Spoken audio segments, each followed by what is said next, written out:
Fiorello LaGuardia was mayor of New York City, served 3 terms. He had been a congressman before that, and he was, by most people, acclaimed as perhaps the best mayor in the history of the city of New York. He was a colorful mayor, a mayor who brought great attention to the city, and actually, I think, has been credited with being responsible for rebuilding the city and making it a fresh, new metropolis. Sure. His parents were from overseas. His father came from Italy, his mother from Trieste. It was an immigrant family, a mixed background. His father had been a lapsed Catholic who ultimately became an Episcopalian. His mother was had Jewish background. They came here to New York City looking for a new life. His father had been closed off from many opportunities in Europe. He was somebody who rebelled against the kind of set, very stable, very accommodating kind of situation that he had in Europe. Came here and settled in New York City for a very brief time. Fiorello was born in 1882. His father and mother had come here in 1880. But then they moved out west.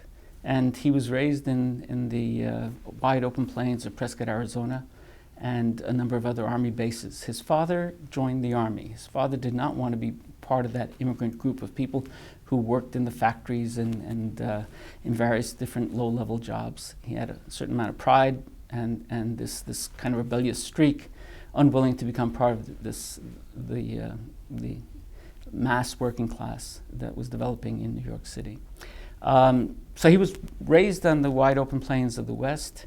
He was short, had a very high-pitched voice, came from a mixed background. He had all the difficulties that a child of that kind of background would have, and he was very aggressive, very restless about standing up for himself, standing up for his background, and demanding that he be treated with a great deal of respect, as opposed to just simply a small little army runt. He got into many fights, was fueled by a great deal of that kind of resentment about what it was that people would pick on him for, whether it was because he came from a mixed family or from an immigrant family. And that helped him identify with, there were a lot of things happening in the West. The West was being developed, and the railroads were being built. And you could identify with the railroad companies and with those of great wealth who were investing in railroad companies, or you could identify with the Chinese laborers, the Italian laborers, the others who were being, Indians who were being oppressed out west. And it is with those whom Fiorello identified, with the people who were vulnerable, who needed as much of a decent opportunity as they could muster here in the United States. And he took that with him.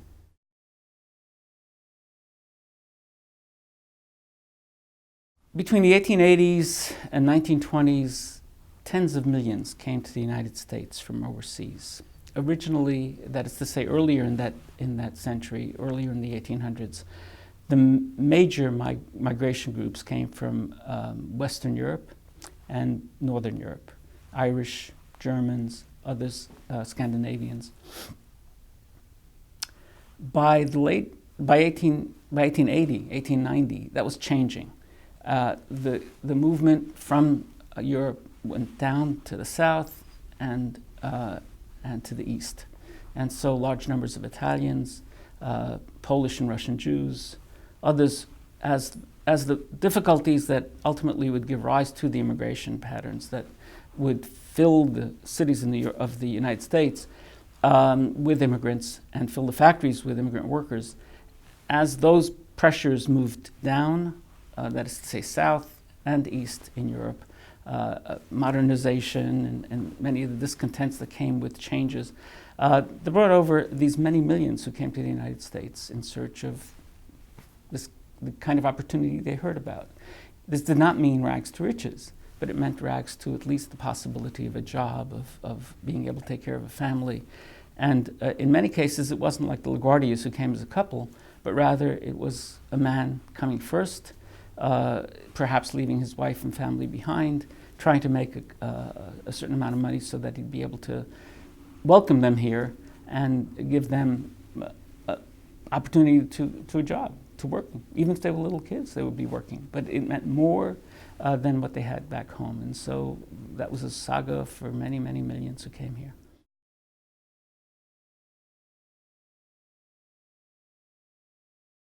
Our policies initially were quite open. And the United States was a frontier country, and it could use a lot of manpower and womanpower to build the frontier.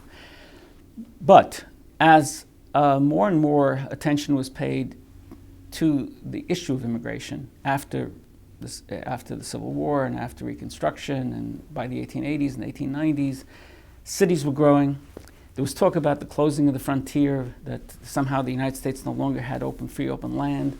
There was talk about the awful slums that were developing in the cities.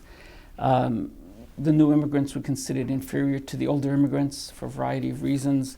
They were also labeled with the idea that they were racially inferior. This was a period of time when racial arguments, even at the highest academic levels, racial arguments held a great deal of weight, so that there was this kind of racial hierarchy, and immigrants coming from the South and from the east of Europe were considered very low down on that hierarchy. So this led ultimately to a conversation about whether immigration was a good thing or not. In the beginning, the criteria for immigrants would be slowly tightened. Health issues, immorality, if you were convicted of a felony, illiteracy. These were the original barriers. But by the 1920s, this would change, and the United States would establish a true hard and fast quota system that was discriminatory against those who came from Eastern Europe and Southern Europe, as well as discriminatory for those who came from Asia and so forth. LaGuardia's role ultimately in this story is that it begins with the fact that his father served in the armed forces and in the War of 1898, the Spanish-American War, and became ill as a result of poison or bad food that was unloaded on the soldiers. They ultimately went back to Europe, and Fiorello was out of sorts. I mean, this was not where his future was going to be. But from the age of 18, he aggressively moves to try to get a job that's connected to the United States. He becomes a consul in Fiume and a couple of other spots. And as a consul and a consular official, he becomes involved with immigration. He sees many of the difficulties that immigrants have. For instance, the fact that they were issued visas, and the ship companies would try to get as many people on board as possible and charge them for going across the ocean. And once they arrived here, they would then be tested. They would be checked to see if they were healthy and well. And if they weren't, they were shipped back. This to him seemed cruel, thoughtless, and without any purpose. Why would you test people once they arrived here when you could just as easily have them tested back home to see if they were qualified for a visa? And he instituted that. He did that without any legal changes in the system or any rule changes. Ultimately, 20 years later, that would become part of the way that this was actually done. But he instituted that kind of change. He was unwilling to bend immigration rules for local officials and for local powerful figures. And in a number of other ways, he made his presence felt and aggressively wanted to pursue a career, demanded that he be promoted and that his salary be raised, and in a number of other ways made himself a little bit unpleasant. But when he realized that there was a limit to how far and how high he could go, and then his father passes away, he decided that whether it meant leaving his mother and his sister behind, but he was out looking for a bigger future, came back to the United States, came to New York City, pursued a law degree at New York University, and in the interim served also here as an immigrant officer. on Ellis Island.